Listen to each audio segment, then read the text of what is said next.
Hello friends, welcome to அத்ரத் vlogs. நம்ம இன்னைக்கு பார்க்க போகிறது ஒரு ஃபுட் ரெசிபி.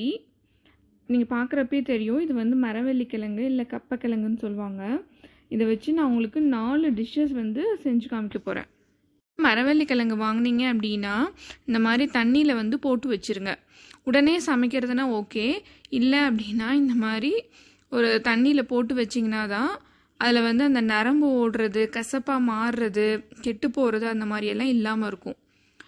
ஸோ இப்போ நான் அதை வந்து நல்லா அதில் இருக்க மண்ணெல்லாம் கழுவி எடுத்துட்டேன். இதை வந்து நான் அந்த தோலெல்லாம் எடுக்க போகிறேன். மேலே பார்த்தீங்கன்னா ஒரு மாதிரி மெல்லுசாக அந்த ப்ரௌன் கலர் தோலும், உள்ளே வந்து ஒயிட் கலர் இல்லைன்னா பிங்க் கலர் கலந்த மாதிரி அந்த தோல் இருக்கும். இந்த மாதிரி கத்தி வச்சு ஒரு கீரல் போட்டுட்டு இந்த மாதிரி எடுத்தீங்க அப்படின்னா டக் டக்குன்னு வந்துடும். ஸோ இந்த மாதிரி குட்டி குட்டி பீஸாக கட் பண்ணிட்டீங்க அப்படின்னா, நான் பாருங்கள் 5 கட் பண்ணியிருக்கேன், உங்களுக்கு ஈஸியாக எடுக்க வரும். ஸோ இந்த மாதிரி எல்லா கிழங்கையும் வந்து தோல் எடுத்துட்டு ஒரு டைம் நல்லா கழுவிட்டு நான் எடுத்து வச்சுக்கிட்டேன். இப்போது என்கிட்ட 5 பீஸ் என்கிட்ட இருக்குது.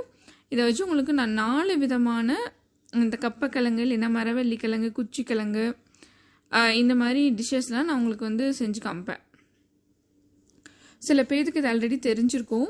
தெரியல அப்படின்னா நீங்களும் இது பார்த்துட்டு செஞ்சுட்டு எப்படி இருக்குன்னு சொல்லுங்கள். ஸோ ஃபஸ்ட்டு வந்து நான் ஒரு 2 பீஸ் எடுத்து அவிக்க போகிறேன். அதுக்கு முன்னாடி இதில் ஒரு வடை ரெசிபி நான் செய்ய போகிறேன். வடை ப்ளஸ் அடை இல்லைன்னா தோசைன்னு கூட சொல்லலாம். அதுக்கு நம்ம ஊற வச்சிடலாம். 1 கப் ரைஸு நான் போட்டுட்டேன். 1/2 கப்பு உளுந்து, 1/2 கப்பு பச்சைக்கடலை பருப்பு. இதை போட்டு இதை நல்லா 2 டைம் கழுவிட்டு தண்ணி ஊற்றி ஊற வச்சுருங்க. இது ஒரு சைடு ஊறிட்டுருக்கட்டும். இப்போ நான் பாருங்கள், ஃபஸ்ட்டு வந்து நம்ம அவிச்சிடலாம், வேக வச்சு எடுத்துடலாம். ஸோ இதில் வந்து 2 கிழங்கு நான் எடுத்து ஃபஸ்ட்டு வேக வைக்க. ஒரு பாத்திரத்தில் வந்து தண்ணி எடுத்துட்டு இந்த 2 கிழங்கையும் அதில் போட்டுட்டு வேக வச்சு நம்ம எடுத்துடலாம். இது வந்து இந்த கப்பக்கிழங்கு, மரவள்ளி கிழங்கு, இது வந்து நாங்கள் வந்து குச்சி கிழங்குனுவோம். எங்கள் சைடு வந்து குச்சி கிழங்கு அப்படின்னுவோம். நம்ம தமிழ்நாட்டில் வந்து ஒவ்வொரு இடத்துல ஒவ்வொரு பேர் சொல்லுவாங்க. இதுக்கு தேவையான அளவுக்கு உப்பு போட்டுடலாம். இது நல்லா வெந்து மலர்ந்து வரணும். ஸோ நம்ம வேக வைக்கிறது நம்மளுக்கு பார்த்திங்கன்னா பஸ் ஸ்டாண்ட் அந்த மாதிரி கூட விற்பாங்க. இதிலே வந்து நான் உங்களுக்கு இன்னொரு ரெசிபி, ஒரு பொரியல் மாதிரி, ஒரு ஃப்ரை மாதிரி நான் செய்ய போகிறேன். ஸோ அது வந்து வேகட்டும். மிச்சம் இருக்க பீஸை நான் என்ன பண்ண போகிறேன் அப்படின்னா, இதை நீங்கள் குட்டி குட்டியாக கட் பண்ணியும் அரைச்சி எடுத்துக்கலாம். அதை விட ஈஸியான மெத்தட் என்னென்னா, இந்த மாதிரி நம்ம அந்த கேரட் திருவுறது இருக்குல்ல, அதில் வந்து இந்த கிழங்கை வந்து நல்லா திருவிக்கணும். நல்லா திருவிட்டீங்க அப்படின்னா உங்களுக்கு ஆட்டுறதுக்கு வந்து ரொம்ப ஈஸி. இப்போ வந்து நீங்கள் இந்த ஊற வைக்கிறப்போ இது நான் வந்து வரமிளகாய் போட்டு தான் ஆட்ட போகிறேன். ஏன்னா வடைக்கு வந்து நீங்கள் வேணும்னா பச்சை மிளகாய் போட்டுக்கலாம். இப்போ பையனும் சாப்பிட்றதுனால, குழந்தைங்க சாப்பிட்றதுனால நீங்கள் இதை போட்டு ஆட்டிட்டீங்க அப்படின்னா அவ்வளோ காரம் இருக்காது. அவங்க அப்படியே எடுத்து அப்படியே சாப்பிடுவாங்க. நம்ம தனியாக மிளகா எடுத்து தரணும்னு இல்லை. இப்போ பாருங்கள், கிழங்க வந்து நல்லா சீவி எடுத்துகிட்டு வந்துட்டேன். சைடில் வந்து இதுவும் நல்லா ஊறிடுச்சு. இப்போ இதில் இருக்க மிளகா, அந்த கிழங்கு, அது மட்டும் ஃபஸ்ட்டு நான் கொஞ்சம் அதிகமாக இருக்கனால நான் கிரைண்டரில் ஆட்டிக்கிறேன். கம்மியாக இருந்துச்சுன்னா நீங்கள் மிக்சிலேயே ஆட்டிக்கலாம். இது வந்து கொஞ்சம் ஹார்டாக தான் இருக்கும். அதனால தான் நான் இந்த அளவுக்கு நான் வந்து திருவிக்கிட்டேன். பாருங்கள், நம்மளுடைய அரிசி, உளுந்து, பச்சைக்கடலை பருப்பு அதெல்லாம் ஊறி சூப்பராக இருக்குது. இங்கே பார்த்தீங்கன்னா கிழங்கும் வந்து நம்மளுக்கு ரெடியாக இருக்குது. இப்போ ஃபஸ்ட்டு என்ன பண்ணலன்னா, ஒரு கிரைண்டரில் வந்து இந்த மிளகாவும் கொஞ்சம் உப்பும் இந்த கிழங்கும் போட்டு நல்லா ஆட்டி எடுத்துடலாம். தண்ணி சேர்க்காதீங்க, இந்த இதுவே வந்து கொஞ்சம் தண்ணி விடும். அதுக்கப்புறம் அந்த அரிசி, பருப்பு, உளுந்து அதையும் போட்டு ஆட்டி 2த்தையும் கலந்து நல்லா ஆட்டிட்டு நல்லா நைஸாக ஆட்டி இந்த மாதிரி வச்சுக்கிட்டேன். ஸோ இது வந்து நம்மளுக்கு ரெடி. அதுக்கடுத்து குட்டி குட்டியாக கட் பண்ண வெங்காயம், அதுக்கப்புறம் திருவின கேரட்டு, கருவேப்பில்லை, கொத்தமல்லி இதெல்லாம் நான் போட்டுக்கிட்டேன். இந்த ஸ்டேஜில் உங்களுக்கு வேணும் அப்படின்னா கொஞ்சம் ஜீரகம், கொஞ்சம் பச்சை மிளகாய் போட்டுக்கலாம். நான் வந்து இப்போது இவ்வளோ தான் போட போகிறேன். ஸோ இப்போ நம்ம அதில் வந்து ஒவ்வொன்றா சேர்ந்து நம்ம கலந்துடலாம். நம்ம நார்மலான வடைக்கு எப்படி நம்ம பண்ணுவோமோ அதே மாதிரி தான். ஃபஸ்ட்டு வந்து கருவேப்பில்லை, அதுக்கப்புறம் பொடி பொடியாக நறுக்கின வெங்காயம்,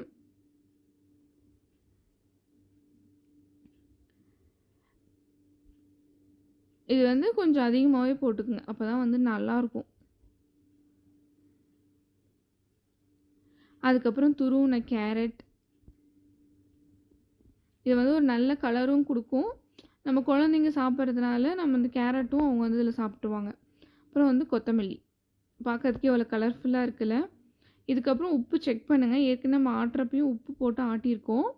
உப்பு செக் பண்ணிவிட்டு கொஞ்சம் வேணும் அப்படின்னா உப்பு போட்டுக்கோங்க. இப்போ நான் செக் பண்ணப்போ எனக்கு கொஞ்சம் உப்பு கம்மியாக இருந்துச்சு, அதனால் நான் வந்து கொஞ்சம் உப்பு போட்டுக்கிட்டேன். உப்பு போட்டுக்கிட்டு நல்லா நம்ம வடைக்கு எப்படி நம்ம நல்லா சேர்ந்து பிசைஞ்சிருவோமோ அந்த மாதிரி பிசைஞ்சுக்கோங்க. இப்போ நான் பிசைகிறப்போ உங்களுக்கு தெரியும் அந்த மாவு வந்து எப்படி கெட்டியாக இருக்குது பாருங்கள். இந்த அளவுக்கு உங்களுக்கு கெட்டியாக இருக்கணும். அதனால் தண்ணியே விடாமல் நீங்கள் ஆட்டுங்க. தண்ணி தெளித்து ஆட்டுங்க. தண்ணி வந்து தண்ணியாகவே இருக்கக்கூடாது. பாருங்கள், இந்த மாதிரி வடை தட்டினா வரணும். நான் சைட்லேயே எண்ணெய் நல்லா காய வச்சுட்டு வடையை நல்லா தட்டி தட்டி போட்டு எடுக்கிறேன் நான். பாருங்கள் எவ்வளோ சூப்பராக இருக்குது. இது நல்லா வெந்து அப்படியே மேலே கிறிஸ்பியாக உள்ளே வந்து அவ்வளோ சூப்பராக இருக்குங்க இந்த வடை.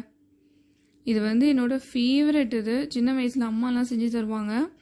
நீங்கள் அதே மாவை வந்து கொஞ்சம் கரைச்சிக்கிட்டு தோசையாகவும் ஊற்றலாம், இல்லை அப்படின்னா இந்த மாதிரி அடை மாதிரியும் தட்டலாம்.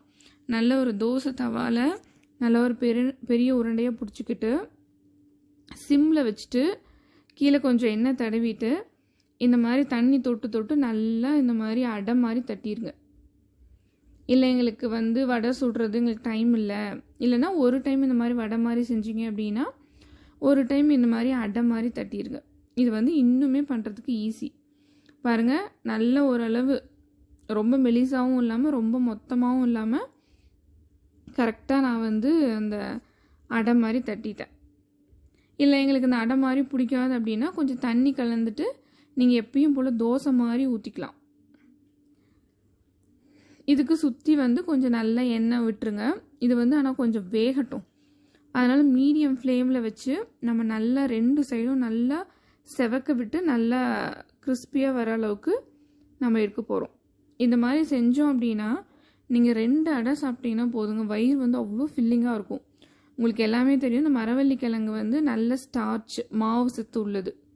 இப்போ பாருங்கள், ஒரு சைடு வந்து கொஞ்சம் வெந்துருச்சு, திருப்பி போட்டிருக்கேன். கலர் எவ்வளோ சூப்பராக இருக்குது பாருங்கள். அந்த வெங்காயம், கருவேப்பிலை, கேரட்டு எல்லாமே சூப்பராக இருக்குது. இது வந்து அந்த சைடு வெந்துட்டுருக்கட்டும். இப்போ 3வது டிஷ் போயிடலாம். நம்ம வேக வச்ச அந்த மரவள்ளி கிழங்கை வந்து குட்டி குட்டியாக இந்த மாதிரி கட் பண்ணி எடுத்துக்கிட்டு நம்ம உருளைக்கிழங்கு, வாழைக்காலாம் எப்படி நம்ம ஃப்ரை பண்ணுவோம், இது கூட நீங்கள் வெங்காயம், பச்சை மிளகாய், கருவேப்பிலை, கொத்தமல்லி போட்டு தாளிக்கலாம். ஏற்கனவே நான் வடை அடைக்கெல்லாம் போட்டதுனால நான் ஜஸ்ட்டு ஃப்ரை மாதிரி தான் பண்ண போகிறேன். கொஞ்சமாக எண்ணெய் ஊற்றி கடுகு போட்டு பொரிஞ்சதுக்கப்புறம் இந்த வேக வச்ச மரவள்ளி கிழங்கு வந்து க்யூபாக நறுக்கிட்டு கொஞ்சம் மஞ்சத்தூள், அதுக்கு தேவையான அளவுக்கு உப்பு, அதுக்கப்புறம் இதுக்கு வேணும் அப்படின்னா நீங்கள் வீட்டில் என்ன மிளகாய் தூள் யூஸ் பண்ணுவீங்களோ, குழம்பு மிளகாய் தூளோ இல்லை தனி மிளகாய் தூளோ, அதை போட்டுட்டு அந்த எண்ணெயிலே வந்து நல்லா ஃப்ரை பண்ணிங்க அப்படின்னா சூப்பராக ஃப்ரை ஆயிருங்க. இப்போ எங்களுக்கு பொரியல் வந்து எல்லா கேரட்டு, பீன்ஸு, கோஸ் இது மாதிரிலாம் செஞ்சு எங்களுக்கு போர் அடிக்குது அப்படின்னா இந்த மாதிரி வெறும் வேக வச்சு சாப்பிட்றதுக்கு இந்த மாதிரி பொரியல் மாதிரி சாப்பிட்டீங்க அப்படின்னா இது ஒரு டிஃப்ரெண்ட்டாகவும் இருக்கும், இது நல்லாவும் இருக்கும். பாருங்கள் எப்படி அந்த எண்ணெயெல்லாம் நல்லா இழுத்துட்டு அந்த ஒரு பெரிய எந்த மசாலாவும் இல்லை, உப்பு, மிளகாத்தூள், அதுக்கப்புறம் மஞ்சள் தூள், அவ்வளோதான். ஒரு சிம்பிளான ஃப்ரை இது. இதுதாங்க 3வது டிஷ்ஷு. இப்போ வந்து இந்த சைடு நம்மளுக்கு அடை வந்து 2 சைடும் நல்லா செவந்து சூப்பராக ரெடி ஆயிடுச்சு. ஸோ இதை வந்து நம்ம பிளேட்டிங் ஸ்டார்ட் பண்ணிடலாம். ஸோ அடை ரெடி ஆயிடுச்சு. 4வது டிஷ் என்ன பண்ணிங்கன்னா ஜஸ்ட்டு வேக வச்ச மரவள்ளி கிழங்கு, அது எல்லாத்துக்குமே தெரிஞ்சது தான். ஸோ மொத்தம் சிம்பிளான சூப்பரான டேஸ்டான 4 டிஷ்ங்க. ஸோ அடை இங்கே வந்து ரெடியாக இருக்குது. பாருங்கள், மரவள்ளி கிழங்கு வந்து வேக வச்சது, மரவள்ளி கிழங்கு நம்ம ஆட்டி அடை மாதிரி செஞ்சது, அதுக்கப்புறம் அதுலேயே வடை மாதிரி தட்டி போட்டது, கொஞ்சம் வேக வச்சு அதை கட் பண்ணி நான் பொரியல் மாதிரி செஞ்சுருக்கேன். ஸோ 4 டிஷ் வந்து நம்மளுக்கு அட்டகாசமாக ரெடி ஆயிடுச்சு. பார்க்கறதுக்கே அவ்வளோ சூப்பராக இருக்குது பாருங்கள். இப்போ குழந்தைங்களாம் இந்த வடையை எடுத்துகிட்டு அழகாக அவங்களே சாப்பிட்லாம். நம்மளுக்கு மிளகா எடுத்துடணும் அப்படிலாம் இல்லை. என் பையன் வந்து நான் செஞ்சு தந்தேனானா அவன் ரொம்ப விருப்பப்பட்டு சாப்பிட்டான். நீங்களும் இந்த டிஷ் வந்து ட்ரை பண்ணிவிட்டு எப்படி இருக்குன்னு மறக்காமல் சொல்லுங்கள். இந்த வீடியோ உங்களுக்கு பிடிச்சிருந்துச்சி அப்படின்னா லைக் பண்ணுங்கள், ஷேர் பண்ணுங்கள், கமெண்ட் பண்ணுங்கள். மறக்காமல் சேனலை சப்ஸ்கிரைப் பண்ணுங்கள். தேங்க்யூ.